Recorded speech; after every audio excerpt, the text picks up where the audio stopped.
seringkali mendapati Allah menutup ayat-ayat itu dengan Asmaul Husna. Bismillah, Assalamualaikum warahmatullahi wabarakatuh. Alhamdulillah, wassalatu wassalamu ala rasulillah wa ala alihi washabihi wa man wala wa ba'd. Pemirsa Asia TV yang dirahmati Allah dimanapun Anda berada, puji dan syukur kita kepada Allah Subhanahu wa Ta'ala karena atas limpahan nikmat karunia taufik dan juga hidayah, dan juga nikmat-nikmat yang tak terhingga yang sampai saat ini kita masih rasakan. Alhamdulillah kita kembali berkumpul di stasiun televisi kesayangan kita bersama, Rosyad TV, saluran dakwah keluarga Islami. Dan tak lupa salawat dan salam semoga senantiasa tercurah untuk uswah hasanah kita, makhluk termulia yang pernah hidup di atas dunia, Rasul kita Rasulullah Muhammad sallallahu alaihi wasallam, dan semoga salawat itu senantiasa tersambung untuk istri-istri beliau, sahabat-sahabat beliau, keluarga-keluarga beliau, dan juga orang-orang yang teguh memegang dan menjalankan sunnah beliau sampai hari kiamat nanti. Pemirsa Asia TV yang dirahmati Allah, seperti biasa setiap pekannya pada hari Kamis, Rosyad TV mempersembahkan kajian online live streaming serial kajian kitab, dan insyaallah ta'ala kita akan membahas kitab Fikih Asmaul Husna yang insyaallah ta'ala akan disampaikan oleh guru kita Ustaz Abu Yahya Badrus Salam LC Hafizullah ta'ala, yang disiarkan langsung dari kediaman beliau. Dan insyaallah ta'ala bagi Anda semua pemirsa Asia TV yang ingin bergabung bersama kami, silakan nanti untuk bisa mengirimkan pertanyaan. Bagi Anda yang saat ini sedang menyaksikan siaran ini lewat platform digital lainnya seperti YouTube, Instagram, Anda bisa memasukkan pertanyaan Anda di kolom komentar. Sedangkan Anda yang sedang menyaksikan siaran ini lewat siaran TV satelit di rumah Anda bisa bergabung untuk memberikan pertanyaan bersama kami di line interaktif di nomor 0822 88886630. Kami ulangi kembali di 0822 88886630. Baik, kita akan coba cek sambungan kita terlebih dahulu dengan guru kita Ustaz Abu Yahya Badrus Salam LC Hafizullah Ta'ala. Assalamualaikum warahmatullahi wabarakatuh, Ustaz. Assalamualaikum warahmatullahi wabarakatuh. Baik, Ustaz, suara kita terdengar dengan jelas ya, Ustaz, insyaallah. Iya, jelas sekali. Baik pemirsa Asia TV dimanapun Anda berada, alhamdulillah Ustadz sudah tersambung dengan kita di studio, dan kami minta Anda semua untuk meluruskan niat bahwasanya kita siang ini berkumpul untuk menuntut ilmu dan untuk kita amalkan nantinya di kehidupan kita sehari-hari. Untuk itu langsung saja kita akan masuk pertemuan ke-8 kita pada pekan kali ini, membahas kitab Fikih Asmaul Husna bersama guru kita Ustadz Abu Yahya Badrus Salam LC Hafizullah Ta'ala. Kepada Ustadz, falyatafaddal maskur Ustadz. Alhamdulillah, wassalatu wassalamu ala rasulillah, Nabiyyina Muhammadin wa alihi wa sahbihi wa man walah. Wa asyhadu an la ilaha illallah wahdahu la syarikalah, wa asyhadu anna Muhammadan abduhu wa rasuluh. Qala Allah Ta'ala fi kitabihil karim, ya ayyuhallazina amanu taqullaha haqqa tuqatih wa la tamutunna illa wa antum muslimun, amma ba'd. Ayol ikhwah, saudaraku seiman, kita melanjutkan Fiqhu al-Asma'il Husna yang ditulis oleh Profesor Dr. Abdul Razak bin Al-Abbad Al-Badr. Kita masuk kepada iqtida'u asma'illah bi athariha min al-ubudiyah. Itu nama-nama Allah dan pengaruhnya untuk ubudiyah. Apa itu ubudiyah? Ubudiyah itu penghambaan kita kepada Allah Subhanahu wa Ta'ala. Karena kita semua, saudaraku, adalah hamba Allah. Kita diciptakan oleh Allah, bukan diciptakan oleh makhluk, bukan diciptakan oleh kedudukan, diciptakan oleh selain Allah Subhanahu wa Ta'ala. Maka kewajiban kita tentu untuk menghambakan diri kita dengan sebenar-benarnya penghambaan kepada Allah Jalla wa'ala. Maka saudaraku sekalian, apa itu pengaruh al-asma'ul husna, nama-nama Allah Subhanahu wa Ta'ala terhadap ubudiyah kita kepada Allah? Kata beliau, inna asma'allahil husna wa sifatihil ulya muqtadiyatun li athariha min al-ubudiyyati wal amri iqtida'aha li athariha min al-khalqi wat taqwim. Sesungguhnya nama-nama Allah dan sifat-sifatnya yang mulia, itu memberikan pengaruh terhadap ubudiyah. Sama halnya dengan pengaruh ya terhadap penciptaan dan perbuatan Allah Subhanahu wa taala yang telah kita bahas sebelumnya. Kata beliau, wal haditsu huna fi iqtidaiha li athariha min ubudiyah.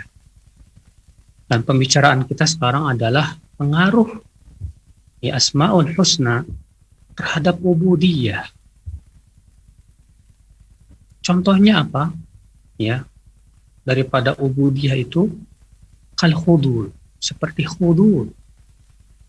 Ya, dari kata khudu'a yang artinya ketundukan. Karena konsekuensi sebagai seorang hamba, dia harus tunduk kepada penciptanya, saudara. Ya. Wadzulli, dan dzul itu merendahkan dirinya di hadapan pencipta. Wal khusyur, demikian pula khusyur. Ya. Itu dia betul-betul khusyuk di hadapan Allah Subhanahu wa taala saat ibadah kepadanya. Wal inabati, dan kembali kepada Allah. Ya, saat kita berbuat maksiat, kita segera kembali kepada Allah.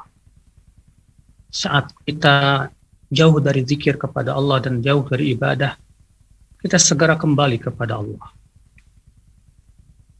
Wal khasyah, demikian pula takut yang disertai dengan keilmuan. Wal rahbah, demikian pula takut yang disertai dengan lari ya dari yang kita takuti. Ya, karena khasyah dan rahbah itu adalah dua-duanya mempunyai makna takut. Namun kata Syekh Utsaimin rahimahullah, khasyah itu adalah takut yang disertai dengan ilmu. Sedangkan rahbah adalah takut yang disertai kita lari ya dari sesuatu yang kita takuti. Wal mahabbah, dan cinta. Wat tawakkuli, dan tawakal. Wa dzalika min anwa'il ibadati dhahirah wal batinah. Dan ibadah-ibadah yang lain. Baik itu ibadah yang sifatnya lahir maupun ibadah yang sifatnya batin. Fa inna kulla ismin min asma'illah wa kulla sifatin min sifatihi lahu ubudiyatun khassatun hiya min muqtadayatiha wa min mujibatil ilmi biha wa tahaqquqi bi ma'rifatiha. Karena kata beliau, setiap sifat dari sifat-sifat Allah itu memiliki ubudiyah yang khusus padanya, yang itu merupakan konsekuensinya, ya, dan juga keharusan ketika kita berilmu tentangnya. Wa tahaqquq bi ma'rifatiha, dan realisasian dengan mengenalnya. Wa hadha muttaridun fi jami'i anwa'il ibadati allati ya 'ala al-qalbi wal jawarih. Dan kata beliau, ya, ini berlaku pada semua macam-macam ibadah. Yang ibadah itu ada pada hati dan anggota badan. Wa bayanu dzalik, penjelasannya begini kata beliau. Annal 'abda idza 'alima bi tafarrudi Rabbi ta'ala bidh-dhurri wan naf'i wal 'ata'i wal man'i wal khalqi wal rizqi wal ihya'i wal imatati fa inna dzalika yuthmiru lahu 'ubudiyat at-tawakkuli 'ala Allah batinan wala wazim at-tawakkuli wa thamaratihi dhahira. Contohnya kata beliau, apabila seorang hamba yakin bahwa Allah itu Maha Esa. Ya, Esa itu akhirnya tidak disebut Esa kecuali kalau tidak ada tandingan. Kalau masih ada tandingan, ya, maka tidak disebut Esa. Makanya Allah Subhanahu wa taala ketika mengatakan qul huwallahu ahad, katakanlah Allah yang ahad, Esa. Allah mengakhiri surat tersebut dengan firman-Nya apa? Walam yakul lahu kufuwan ahad. Tidak ada yang bisa sebanding dengan Allah. Tidak ada tandingannya. Maka disebut Esa kalau tidak ada tandingannya. Kalau masih ada tandingannya tidak disebut esa, saudara. Maka kalau di dalam Pancasila ada namanya ketuhanan yang Maha Esa. Maka ketika dikatakan ketuhanan yang Maha Esa artinya apa? Tuhan yang esa yang tidak ada tandingannya. Ya. Maka kalau ada orang yang mengakui adanya Tuhan selain Allah, berarti sama saja mengatakan ada tandingan buat Allah, berarti belum esa. Ya, makanya yang benar-benar merealisasikan sila pertama dari Pancasila, ketuhanan yang Maha Esa hanyalah kaum muslimin, saudara. Yang punya keyakinan bahwa Allah lah yang esa, tidak ada tandingan bagi Allah. Ya. Sementara selain Allah makhluk yang membutuhkan dan fakir kepada Allah Jalla wa'ala. Nah, ini harus diyakini oleh seorang hamba bahwa Allah itu esa. Dan Allah bersendiri dalam memberikan manfaat dan mudarat. Makhluk tidak bisa memberikan manfaat, tidak pula bisa memberikan mudarat kecuali dengan izin Allah. Wal ata wal mana'. Tidak Allah yang bersendirian dalam memberi dan menghalangi. Ya, Allah yang memberikan rezeki. Siapa yang Allah berikan rezeki pasti dapat rezeki walaupun seluruh manusia menghalangi. Dan siapa yang Allah halangi dari rezeki pasti nggak dapat rezeki walaupun seluruh manusia berusaha memberinya. Hanya Allah Subhanahu wa taala yang bersendirian dalam melakukan ini. Ya. Demikian pula Allah bersendirian dalam menghidupkan dan mematikan. Inilah makna daripada esa, saudara. Maka kata beliau, kalau kita punya keyakinan ini, maka ini akan membuahkan ibadah tawakal kepada Allah Subhanahu wa taala secara sempurna. Ya.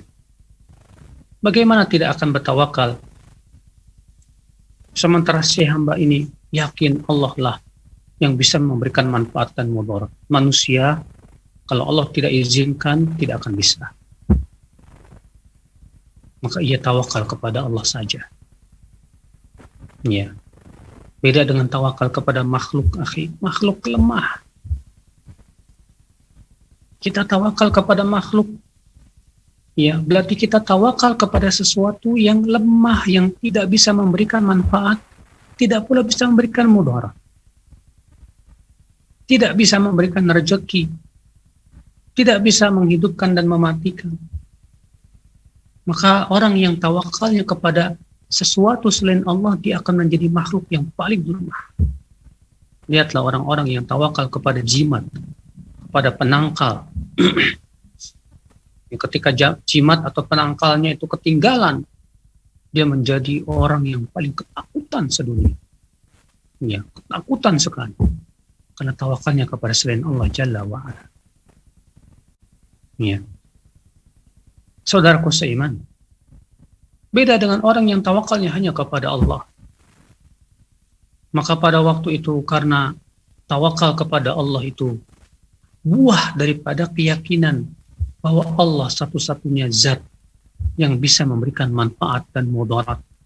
Dia yang esa dalam memberikan rezeki, dia yang esa dalam menghidupkan dan mematikan. Allahu Akbar, saudaraku sekalian. Allah Ta'ala berfirman dalam surat Al-Furqan ayat 58. Wa tawakkal 'alal hayyil ladzi la yamut.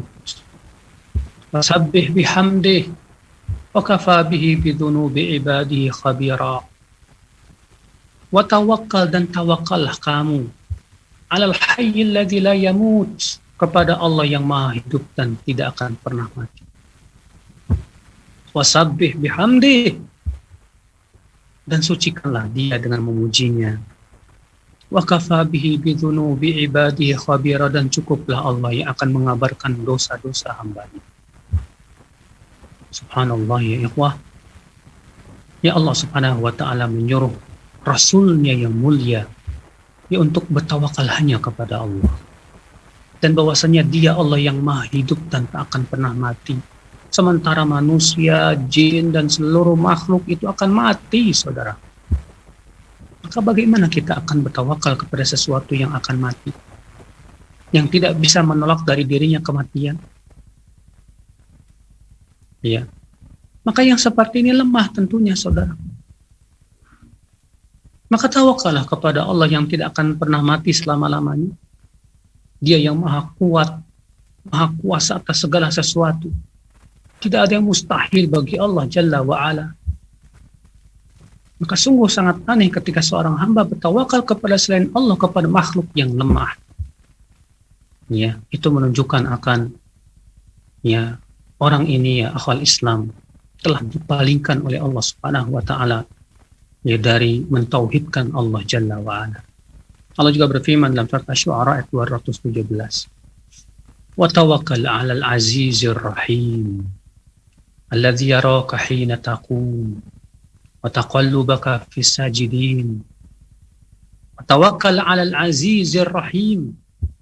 Dan tawakallah kamu kepada Allah yang Al-Aziz, yang Maha Perkasa, Ar-Rahim, lagi Maha kasih sayang kepada hamba-hambanya. Subhanallah, ketika kita beriman bahwa Allah Aziz, perkasa, ya mampu untuk mengadab hambanya dengan sekonyong-konyong, bagi Allah itu mudah. Ya, ketika kita yakin bahwa Allah perkasa dan Allah sayang kepada hambanya, maka tentunya menjadikan kita hanya tawakal kepada Allah Jalla wa'ala, tidak kepada yang lain. Maka Allah mengatakan, wa tawakkal 'alal 'azizir rahim alladzi yaraka hina taqum, yang melihat kamu saat kamu berdiri. Wa taqallubaka fis sajidin, dan melihatmu ketika kamu berada ya bersama orang-orang yang sujud. Allah tahu dan melihat di mana saja kita berada. Allah juga berfirman dalam surat Al-Muzammil ayat 9, Rabbul Masyriq wal Maghrib, la ilaha illahu, fattakhidhu wakila. Rabbul Masyriq wal Maghrib, dialah Allah, Rabb pemilik timur dan barat. Tidak ada ilah yang berhak disembah kecuali Dia. Maka jadikanlah Dia sebagai wakilmu, artinya tawakal kamu kepada Allah. Karena Dia pemilik langit dan bumi. Semua yang ada di bumi ini, di langit sana, hanya milik Allah. Manusia milik Allah, semua binatang milik Allah, tetumbuhan, air, dan yang lainnya milik Allah.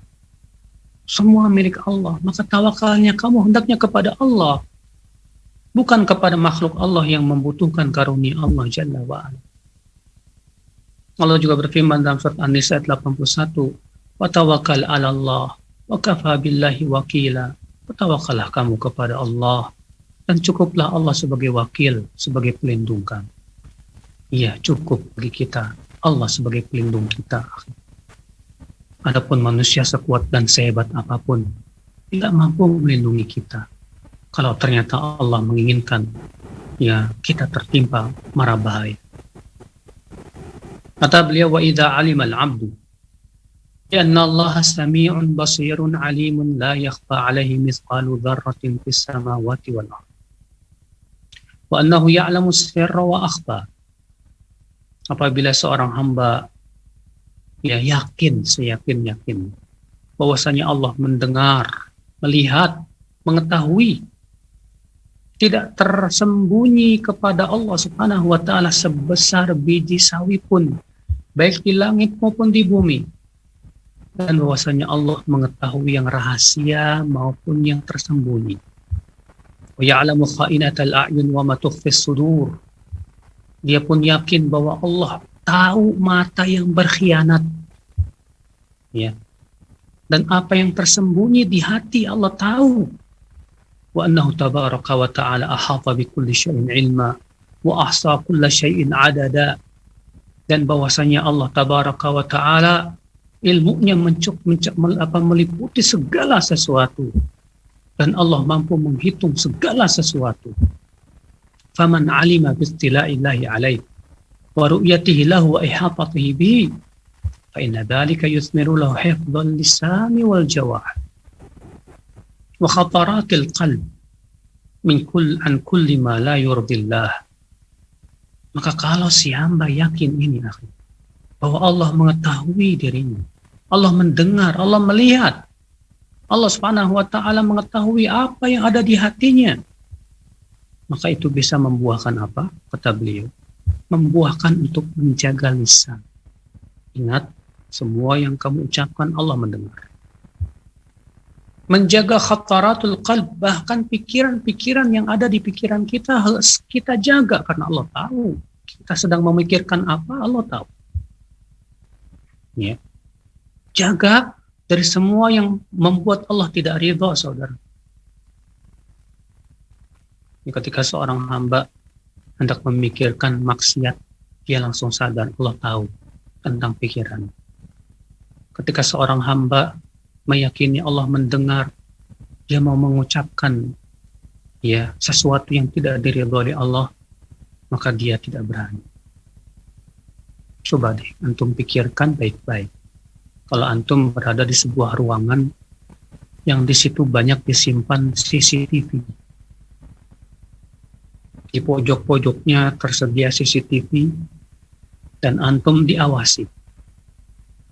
Kira-kira apa yang kamu lakukan di ruangan tersebut? Saya yakin Anda akan hati-hati untuk berbicara. Karena semua pembicaraan Anda ternyata direkam. Anda pun akan berhati-hati dalam bersikap. Karena masalahnya perbuatan Anda semua sedang diawasi. Ya akhi, kalau kita terkadang takut terhadap CCTV, kenapa kita tidak takut kepada Allah Jalla wa'ala yang selalu melihat kita, mendengar ucapan kita, dan mencatat semua amalan kita. Dan kelak kita akan melihatnya nanti pada hari kiamat. Akan balasan-balasannya. فَمَنْ يَعْمَلْ مِثْقَالَ ذَرَّةٍ خَيْرًا يَرَهُ وَمَنْ يَعْمَلْ مِثْقَالَ ذَرَّةٍ شَرًّا يَرَهُ. Siapa yang mengamalkan kebaikan sebesar biji sawi, dia akan melihat balasan. Dan siapa yang melihat mengamalkan amalan keburukan walaupun sebesar biji dzarrah, maka dia akan melihat balasan. Saudaraku seiman, maka subhanallah ya akhi, kalau kita punya keyakinan seperti ini, Allah melihat ketika sendiri pun kita nggak berani. Beda dengan orang yang keimanannya kepada Allah kurang. Rasa takut kepada Allah kurang. Dia tahu bahwa Allah melihatnya, tapi tidak peduli. Seakan-akan Allah tidak mampu untuk mengadab dia sekonyong-konyong, saudara. Berapa banyak orang yang ketika sendiri, dia berani melanggar perintah Allah. Berani melanggar larangan Allah Subhanahu wa ta'ala. Di hadapan manusia terlihat dia kelihatan takwa. Tapi ketika dia sendiri, dia tidak takut kepada Allah Jalla wa'ala. Maka yang seperti ini kata Rasulullah SAW, kelak ia akan dihancurkan amalan-amalannya sebagaimana dalam Abu Daud demikian.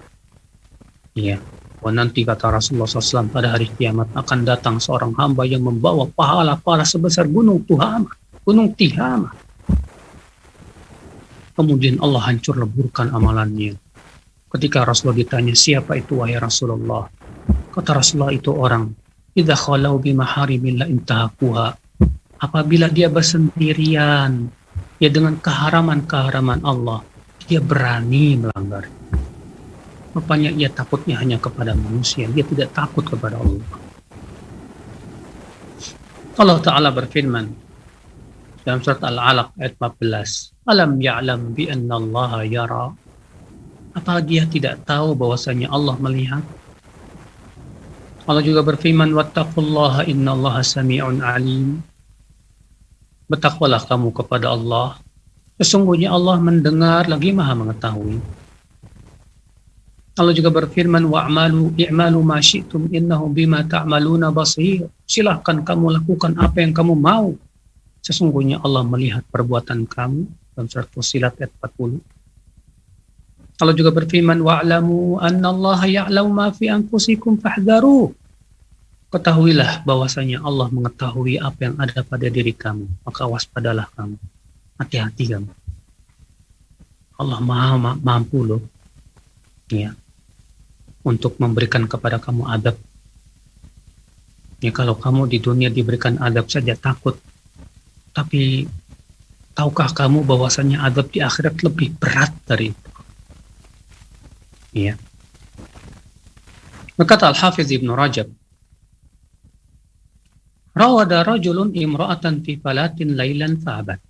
Faqala laha, ma yarana illa al-kawakib. Faqalat fa'aina muqawkibuha.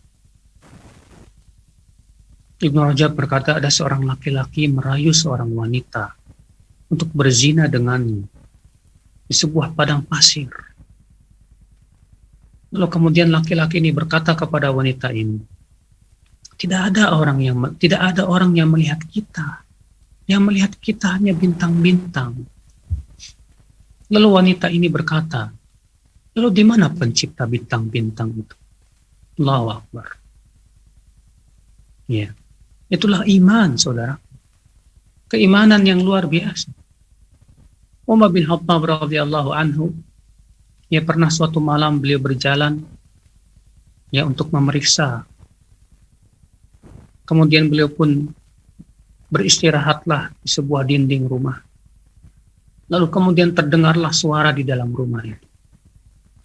Ya, seorang ibu berkata kepada anak wanitanya, "Nak, sudahlah, kita campur saja susunya itu dengan air.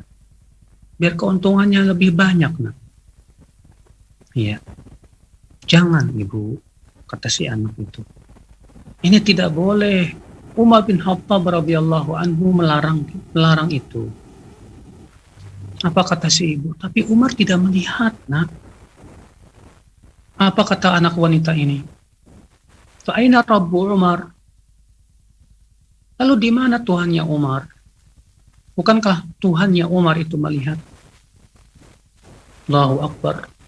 Ya. Mendengar ini Umar kagum sekali dengan keimanan wanita ini, luar biasa. Keesokan harinya Umar pun kemudian ya mendatangi wanita rumah tersebut dan meminang anak wanita tersebut untuk anaknya. Ya, subhanallah. Naam saudaraku. Jangan kamu mengatakan ya, udahlah, kita kan nggak kelihatan sama Pak Polisi. Pak Polisi nggak lihat, tapi pencipta Pak Polisi melihat. Ketika kamu berkata, kita kan nggak kelihatan sama atasan kita. Atasanmu tidak melihat.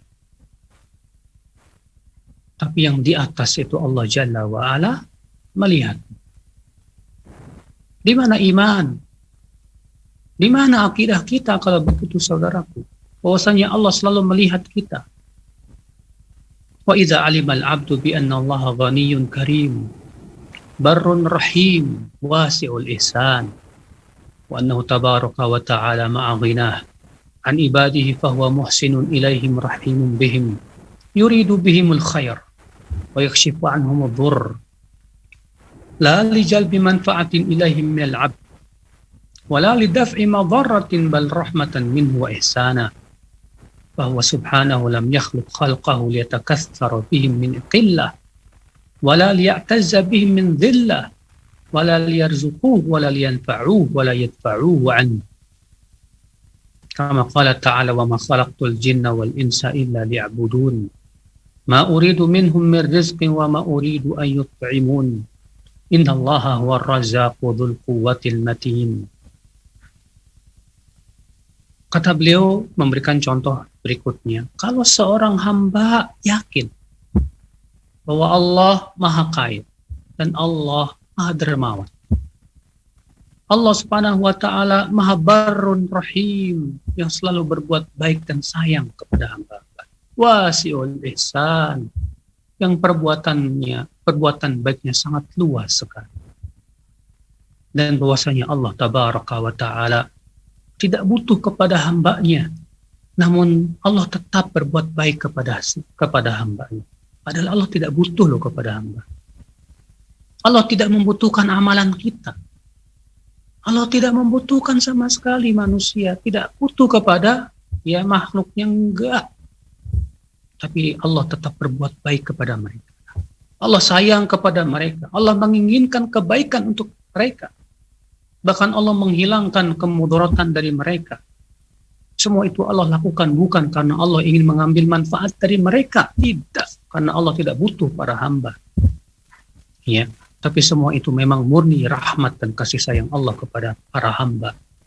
Allah menciptakan para hamba bukan karena Allah ingin memperkaya diri, tidak, karena Dia Allah yang Maha Kaya.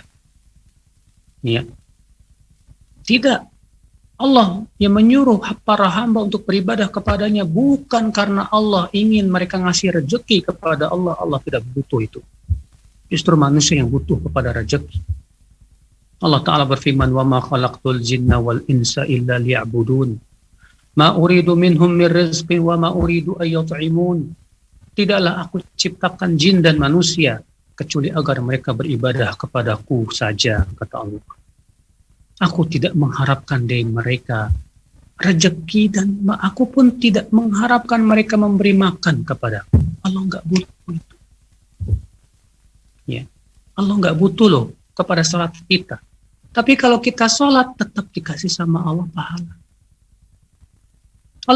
Allah nggak butuh loh kepada infak dan sedekah kita. Tapi kalau kita sedekah tetap Allah kasih pahala yang berlipat ganda. Masya Allah, subhanallah, ya akhal Islam. Lihatlah bagaimana kasih sayang Allah yang luar biasa itu. Ya. Allah juga berfirman, wa qulil hamdulillahilladzi lam yattakhidh walada wa lam yakul lahu syarikun fil mulki wa lam yakul lahu waliyyun minadh-dhulli wa kabbirhu takbira.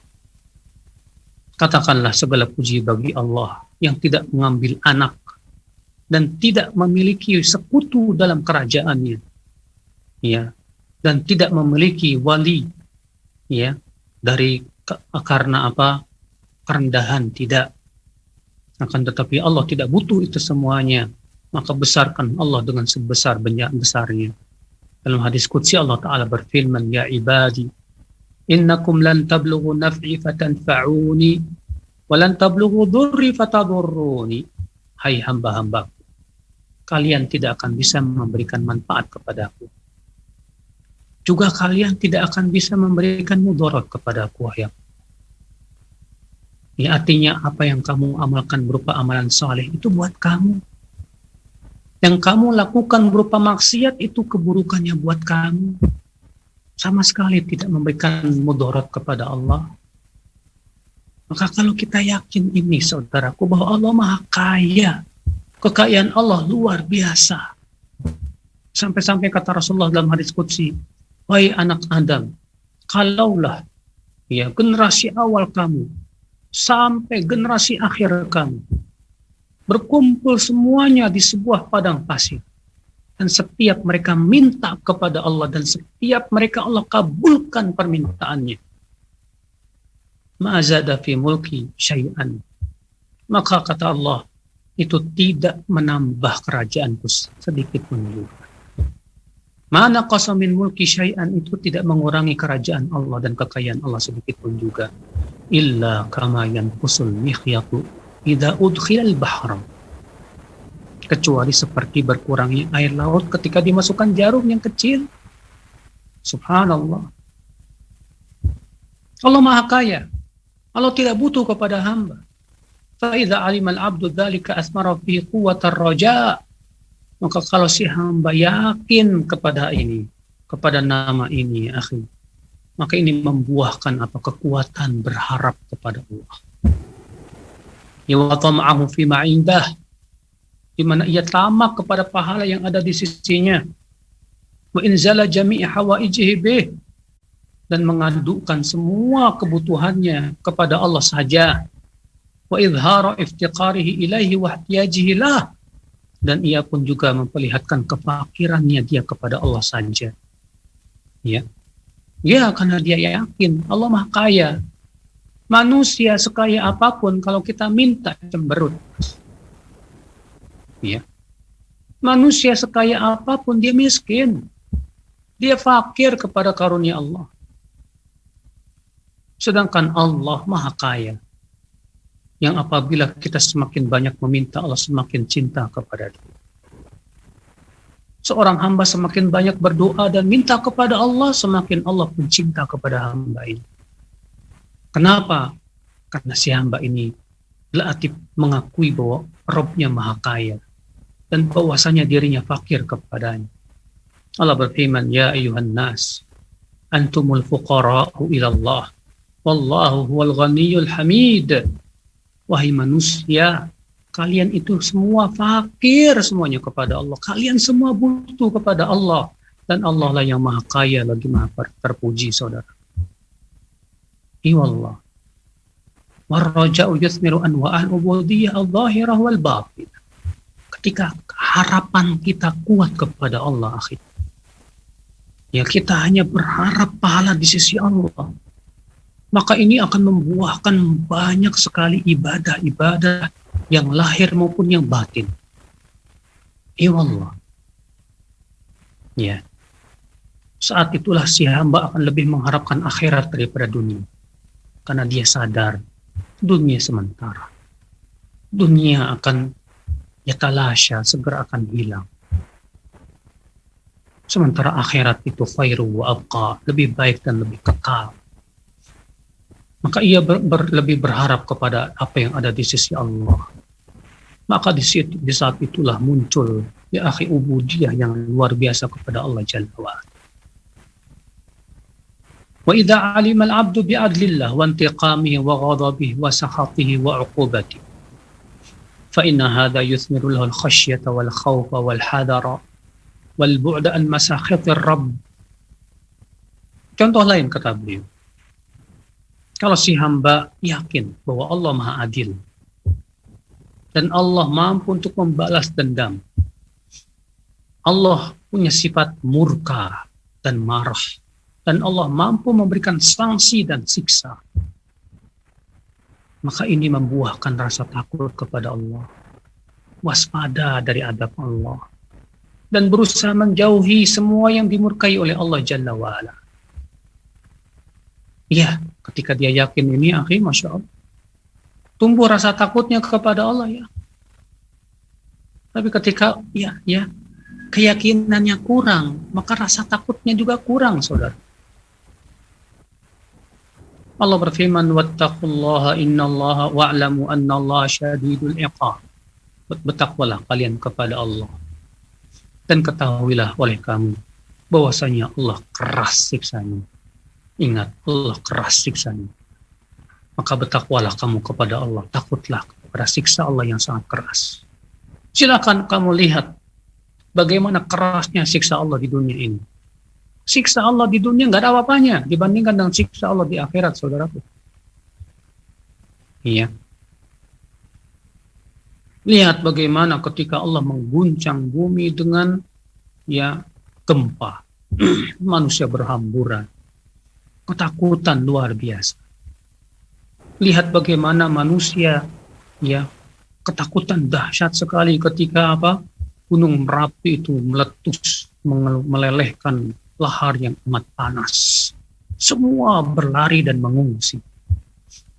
Lihat ketika Allah tumpahkan air bah dari air laut berupa tsunami. Manusia ketakutan. Di saat itu, saudaraku sekalian, itu baru dunia. Bagaimana dengan azab Allah, dengan api neraka? La ilaha illallah. Maka tidakkah hal itu ya akhi menimbulkan rasa takut kepada Allah Jalla wa'ala? Allah juga berfirman, wattaqullah wa'lamu annakum ilaihi tuhsyarun. Bertakwalah kalian kepada Allah dan ketahuilah bahwasanya kalian semua akan dikumpulkan kepada Allah di padang mahsyar nanti. Dan di sana setiap kalian akan diberikan balasan masing-masing. Allah juga berfirman dalam surah Al-Baqarah 209, fa in zalaltum min ba'di ma ja'atkumul bayyinat fa'lamu annallaha azizun hakim. Jika kalian menyimpang setelah datang kepada kalian keterangan, maka ketahuilah bahwasanya Allah Maha Aziz, Maha Perkasa, lagi Maha Bijaksana. Ya, Allah mampu untuk mengadab kalian loh. Jangan macam-macam kalian. Ya, dengan janji, dengan ancaman Allah Subhanahu wa taala. Wa idza alima al-'abdu bi jalalillahi wa 'azamati wa 'uluwihi 'ala khalqihi dzatan wa qahran wa qadra فإن هذا يثمر له الخضوع والاستكانة والمحبة وجميع أنواع العبادة. Contoh lain, apabila seorang hamba yakin bahwa Allah Maha Agung, Maha Besar, dan Maha Tinggi zatnya, Maha tinggi kekuasaan dan kedudukan. Maka ini menimbulkan apa ya akhi? Al-khudu', ketundukan. Wal-istikanah wal mahabbah. Ya. Ketundukan, kekhusyuan dan cinta dan semua ibadah. Sebagaimana Allah Ta'ala berfirman, "Dzalika bi anna Allaha huwal haqq wa anna ma yad'una min dunihi huwal batil." Wa anna Allah wal aliyyul kabir. Yang demikian itu bahwasanya Allah lah yang hak dan bahwasanya yang mereka seru selain Allah itu adalah batil dan bahwasanya Allah yang maha tinggi lagi maha besar. Allah juga berfirman wa huwal aliyyul azim, dan dialah Allah yang maha tinggi lagi maha agung. Allah berfirman juga dalam surat Az-Zumar ayat 67, wa ma qadarullah haqqa qadrih wal ardu jami'an qabadatuhu yaumal qiyamati was samawati matwiyatun bi yaminih subhanahu wa ta'ala amma yusyrikun. Mereka tidaklah menghormati Allah dengan sebenar-benar penghormatan. Sedangkan nanti pada hari kiamat kata Allah, bumi semuanya akan digenggam oleh Allah. Langit akan dilipat dan dipegang oleh tangan kanan Allah. Maha suci Allah. Dan maha tinggi dia dari apa yang mereka sekutukan. La ilaha illallah. Ya akhal Islam. Ya. Di manakah ketundukan kita kepada Allah Jalla wa'ala? Saat kita berbuat maksiat kepada Allah, kita tidak sadar bahwa Allah Subhanahu wa ta'ala, ya akhi, maha kuat lagi maha keras rasanya. Maka seorang hamba yang yakin akan sifat-sifat Allah, dia menjadi hamba yang tunduk dan patuh. Ya. Wa idza 'alima al-'abdu bi kamalillahi wa jamalihi aujaba lahu hadha mahabbatan khasatan wa syauqan 'aziman ila liqa'illah. Apabila seorang hamba ya, yakin akan kesempurnaan sifat Allah dan bahwasanya Allah itu maha indah, maka itu menimbulkan cinta dan rindu yang sangat kuat untuk bertemu dengan Allah. Iya Allah. Dia ingin bertemu dengan Allah. Ya, karena Allah maha indah. Kita yang belum pernah melihat Allah di dunia saja, ketika bermunajat kepada Allah dan kita merasakan nikmatnya ibadah, nikmatnya dan lezatnya munajat, wallahi akhi, kita merasakan ketentraman yang luar biasa, kelezatan yang luar biasa yang tidak bisa dibandingkan dengan kelezatan apapun.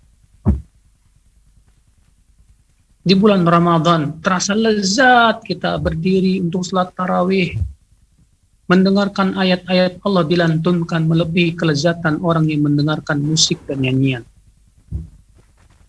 Di bulan Ramadan kita merasa lezat di akal Islam, kita melantunkan ayat-ayat Allah, membaca Al-Quranul Karim. Ya, terkadang air mata kita berlinang, ya karena takut kepada Allah Jalla wa'ala. Ya, betapa indahnya ya akhi ibadah kepada Allah. Lalu bagaimana dengan indahnya surga Allah Jalla wa'ala? Maka disitulah ya akhi menimbulkan cinta kepada Allah yang luar biasa. Dan rasa rindu untuk kembali bermunajat kepada Allah. Rindu untuk ya beribadah kepada Allah Jalla wa'ala. Ya, subhanallah. Ya, maka hati seperti ini, hati yang paling indah di dunia, saudara. Dia sudah merasakan keindahan surga dunia. Itu mengenal Allah Jalla wa'ala. Wabihada يعلم أن العبودية بجميع أنواعها راجعة إلى مقتضيات الأسماء والصفات. Maka dengan ini bisa diketahui saudaraku bahwa semua macam-macam ibadah itu timbul dari mengenal nama dan sifat Allah Subhanahu wa taala. ولهذا فإنه يتأكد على كل عبد مسلم أن يعرف ربه wa ya'rifa asma'ah wa sifatihi ma'rifatan sahihatan salimatan. Oleh karena itu kata beliau, ya, sangat ditekankan sekali seorang hamba yang muslim untuk mengenal Rabbnya, mengenal nama dan sifatnya dengan pengenalan yang benar dan selamat.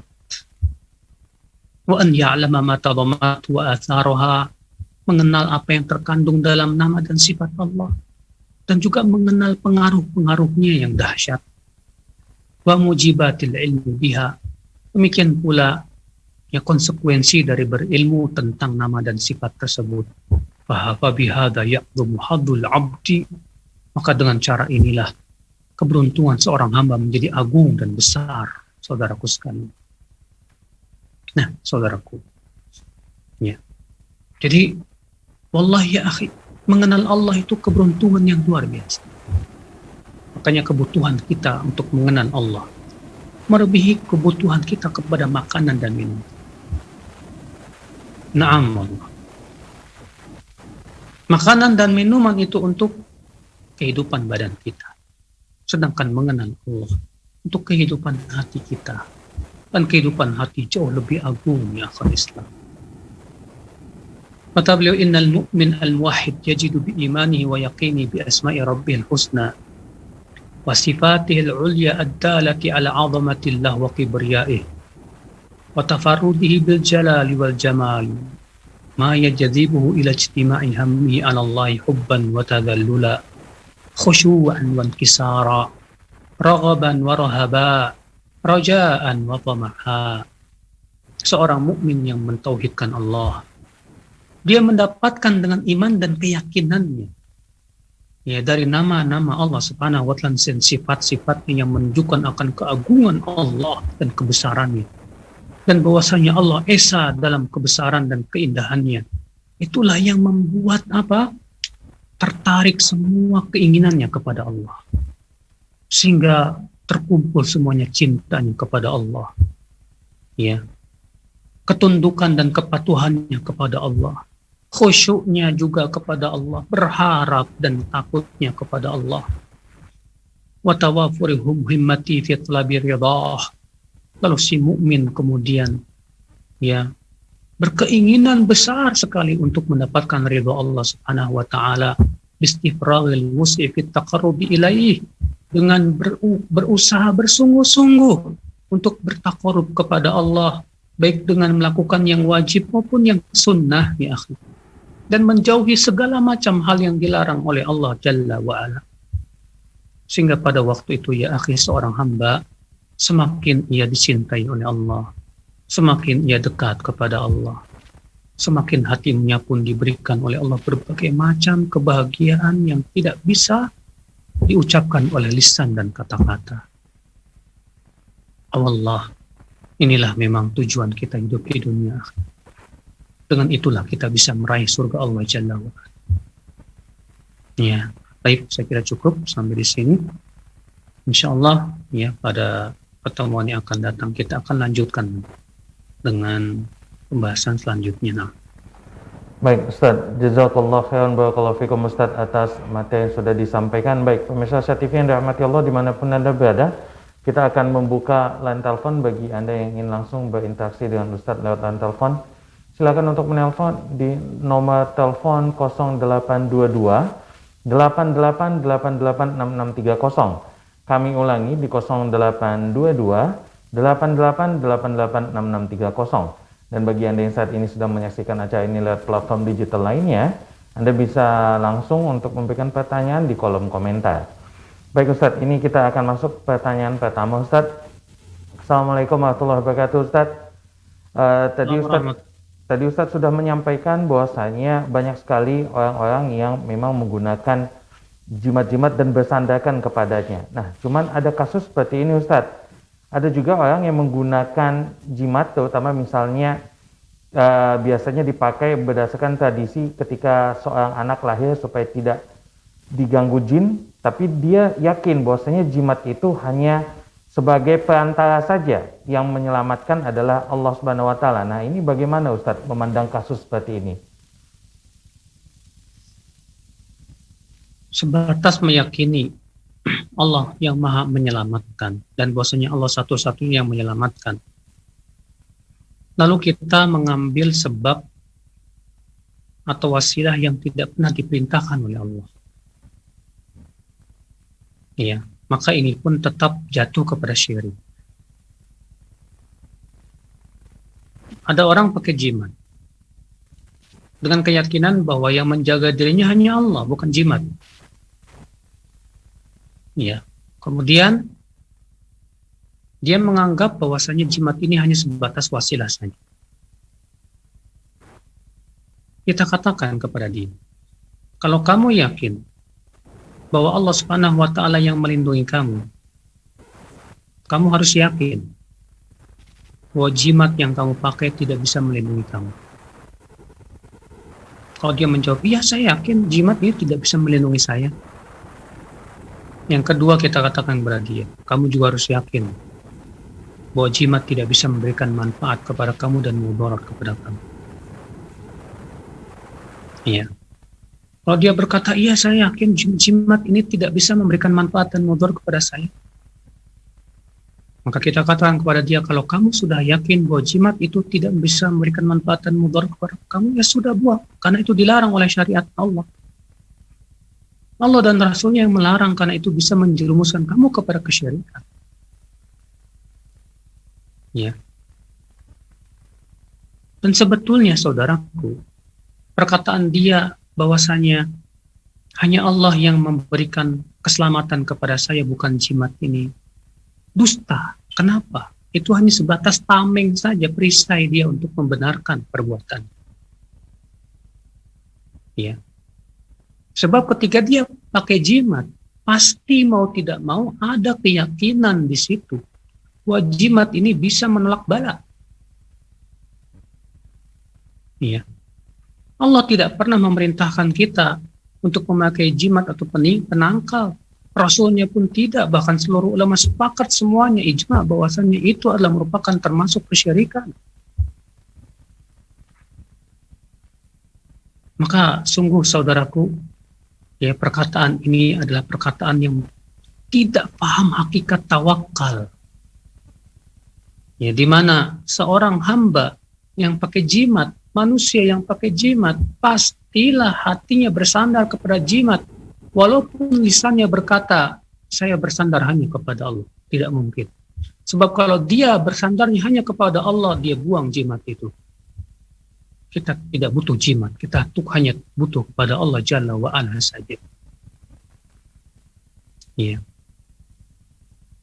Mungkin dia akan berkata, terus kita ya mau berperang tanpa senjata gitu. Kan senjata itu hanya sebatas wasilah untuk melindungi diri kita. Ya, kita pakai baju besi dan yang lainnya. Kita katakan beda. Jangan samakan antara dua perkara yang beda, saudara. Munculnya berbagai macam kesesatan itu diantaranya adalah menyamakan dua perkara yang berbeda atau membedakan dua perkara yang sama. Ibnu Qayyim demikian. Itu munculnya berbagai macam kesesatan. Ketika kamu samakan ini dengan jimat penangkal, maka kamu sudah jatuh kepada kesalahan yang dahsyat. Jimat untuk menolak bala dari sesuatu yang sifatnya gaib. Sementara jimat sebetulnya tidak bisa memberikan perlindungan sama sekali, tidak bisa memberikan manfaat dan mudarat sama sekali. Ya. Ketika hati kamu ya ketakutan ketika jimat kamu ketinggalan, itu saja sudah sangat bukti yang sangat luar biasa, yang sangat jelas kepada kita buat tawakal kamu kepada jimat, bukan kepada Allah Jalla wa Ala. Saudaraku seiman, azani Allah wa ya. Kalau alat-alat perang Rasulullah SAW melakukannya betul. Beliau pakai baju besi, beliau juga pakai pedang dan panah. Karena memang itu perkara yang disyariatkan. Ya. Makanya kaidah yang harus kita pahami, ya, mengambil sebab sesuatu yang tidak pernah disyariatkan dan tidak pernah dijadikan oleh syariat sebagai sebab, ini bisa masuk dalam kesyirikan. Nah, demikian. Ya Allah wa'ala. Nah, Baik, jazakallah khairan Ustaz, barakallahu fikum atas jawaban yang sudah disampaikan. Baik Ustaz, ini ada penanya berikutnya dari line telepon kita. Kita coba sapa terlebih dahulu. Assalamualaikum warahmatullahi wabarakatuh. Waalaikumsalam warahmatullahi wabarakatuh. Dengan Ibu siapa di mana? Ibu Halimah dari Riau. Baik, Ibu Halimah dari Riau, silakan untuk langsung bertanya kepada Ustadz, Ibu. Assalamualaikum warahmatullahi wabarakatuh, Pak Ustaz. Assalamualaikum warahmatullahi wabarakatuh. Begini Pak Ustaz, saya mau tanya, apa tanda-tandanya mencintai dan menyayangi karena Allah dan membenci karena Allah, dan bagaimana cara untuk menghilangkan kalau memang itu bukan mencintai karena Allah. Terima kasih Pak Ustaz. Jazakallahu khairan. Assalamualaikum warahmatullahi wabarakatuh. Waalaikumsalam warahmatullahi wabarakatuh. Iya. Coba ibu tanya pada diri ibu. Ibu mencintai teman ibu itu karena apa? Karena kekayaannya kah? Atau karena dia suka bantu ibu kah? Atau karena satu ikatan partai kah? Atau karena satu organisasi kah? Bila jawaban ibu tidak, saya mencintai dia karena dia orangnya soleh.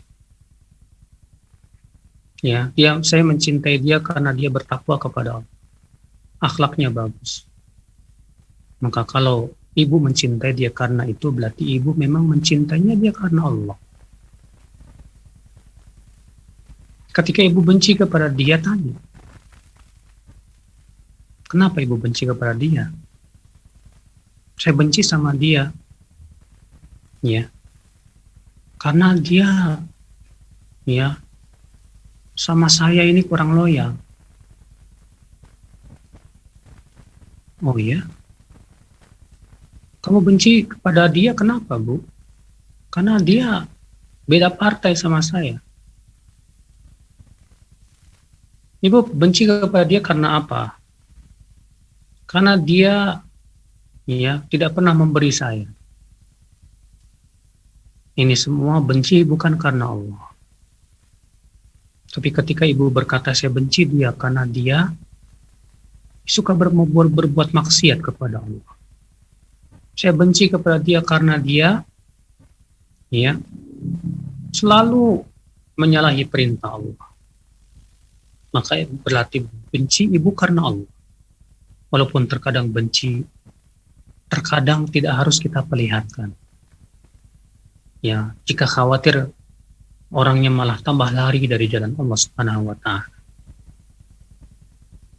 Maka coba ibu tanya, ya, ibu cintanya karena apa? Dan bencinya karena Allah, maka karena apa? Maka dari situlah akan terlihat, ya, ibu cintanya karena Allah atau bukan. Demikian. Allahu a'lam. Nah. Baik Ustadz, jazakallah khairan Ustadz, barakallahu fikum atas jawabannya. Semoga tadi bisa menjawab pertanyaan ibu yang ada di kota Pekanbaru. Baik, kami kembali mengundang pemirsa Asia TV yang ingin langsung bertanya kepada Ustadz, bisa di line telepon 0822 88886630. Kami ulangi di 0822 88886630. Dan bagi Anda yang saat ini sudah menyaksikan siaran ini lewat platform digital lainnya, baik itu lewat YouTube, Instagram, ataupun Facebook, silakan untuk memberikan pertanyaan di kolom komentar. Insya Allah ta'ala jika masih ada waktu, kita akan sampaikan pertanyaan yang sesuai dengan tema kepada Ustadz. Kita akan coba sapa kembali nih, sepertinya sudah ada yang tersambung di line telepon kami. Assalamualaikum warahmatullahi wabarakatuh. Salam. Ya, dengan Ibu siapa di mana? Dengan Bapak siapa di mana? Begini Ustaz, anak saya dijadikan imam sholat di yang 5 waktu itu. Jadi yang mau tanya, apakah boleh saya mengikut dia sebagai imam? Karena yang dikhawatirkan kabar-kabarnya dia zina. Itu aja. Apa boleh saya imam sama dia? Apa enggak? Kenapa Pak? Maaf, dikhawatirkan anak Bapak kenapa Pak?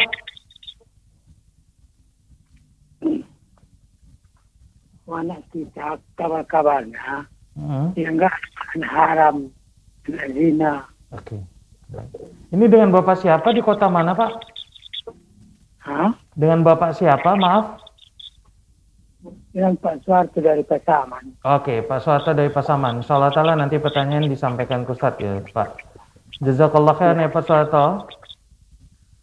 Baik, Ustadz. Apakah? Pertanyaannya dari Pak Suharto di Pasaman.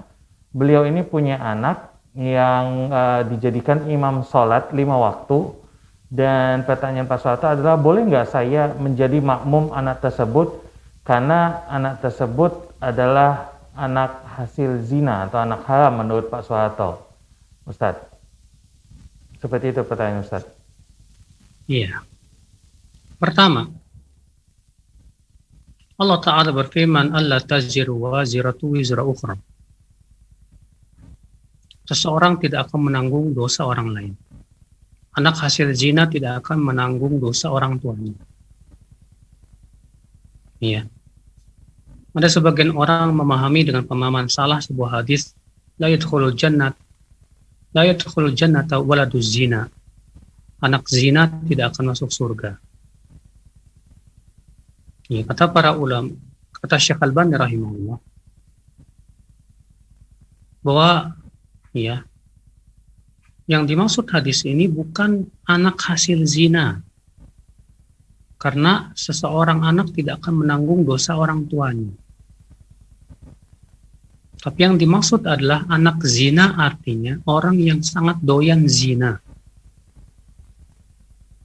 Karena dalam bahasa Arab, orang yang ya sangat tergantung kepada sesuatu dianggap anaknya. Contoh, orang yang sangat tergantung dengan dunia disebut anak dunia. Orang yang sangat tergantung kepada rokok jadi anak rokok. Demikian pula orang yang sangat tergantung kepada zina, ya, maka disebut dengan anak zina. Itu yang dimaksud oleh hadis Rasulullah SAW. Bukan anak hasil zina, bukan. Adapun anak hasil zina, maka yang berdosa adalah orang tuanya. Adapun anaknya tidak berdosa. Dia terlahir di dunia ini, ya, dia pun tidak tahu kalau ternyata itu hasil orang tuanya, dosa mereka. Maka, ya Bapak, kalau ternyata itu adalah anak hasil zina, ya, artinya Bapak dahulu berzina dengan ibunya di luar nikah, kewajiban Bapak adalah bertaubat kepada Allah dengan taubat yang nasuh, memohon ampun kepada Allah. Adapun sholatnya Bapak di belakang dia itu sah, tidak apa-apa. Allahu a'lam. Nah, baik Ustaz, jazakallah khairan, barakallahu fikum. Semoga pertanyaan Pak Suharto tadi bisa terjawab dengan yang sudah disampaikan oleh Ustaz. Dan Ustaz, ini karena waktunya juga sudah habis, mungkin Ustaz bisa memberikan penutup untuk pertemuan kita pada pekan kali ini Ustaz. Tafadhol Ustaz. iya, jadi saudaraku, bahwa nama-nama Allah dan sifat-sifatnya sangat berpengaruh di dalam ibadah kita. Seorang yang merasakan kenikmatan ibadah karena akibat daripada ia mengenal nama dan sifat Allah.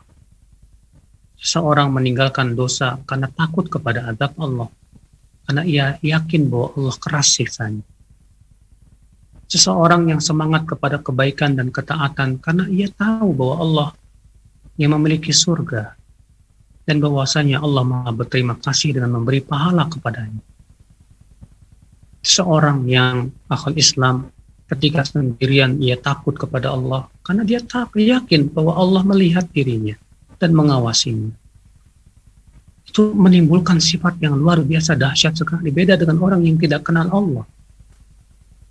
Ya, atau kurang keimanannya kepada Allah, dia tidak peduli halal dan haram. Tidak ada rasa takut dia kepada Allah. Bahkan semua maksiat dia lakukan karena dia kurang yakin akan adanya pertemuan dengan Allah. Ya, akan adanya kehidupan akhirat. Allah musta'an. Maka dari itulah saudaraku, kenalilah Allah. kenalilah nama dan sifat Allah agar kita menjadi hamba yang benar-benar ya menghambakan diri kita kepada Allah secara sempurna. Demikian wabillahi taufik. Assalamualaikum warahmatullahi wabarakatuh. Waalaikumsalam warahmatullahi wabarakatuh. Jazakallahu khairan, barakallahu fikum Ustadz atas materi yang sudah disampaikan pada pertemuan kita ke-8 pekan kali ini. Dan untuk pemirsa Arsyad TV yang dirahmati Allah dimanapun Anda berada, dengan demikian sudah seluruh pertemuan kita pada kajian online live streaming serial kajian kitab Fikih Asmaul Husna bersama guru kita Ustadz Abu Yahya Badussalam LC Hafizullah Ta'ala. Kami seluruh kerabat kerja yang bertugas mohon maaf jika tidak semua pertanyaan bisa kami sampaikan pada Ustadz. Insyaallah Ta'ala kita akan bertemu kembali pada hari Kamis pekan depan di waktu yang sama pukul 13.30 waktu Indonesia bagian Barat, tentunya di stasiun televisi kesayangan kita bersama Arsyad TV, saluran dakwah keluarga Islami. Kita tutup dengan doa kafatul majlis. Subhanakallahumma bihamdika asyhadu an la ilaha illa anta astaghfiruka wa atubu ilaik. Assalamualaikum warahmatullahi wabarakatuh.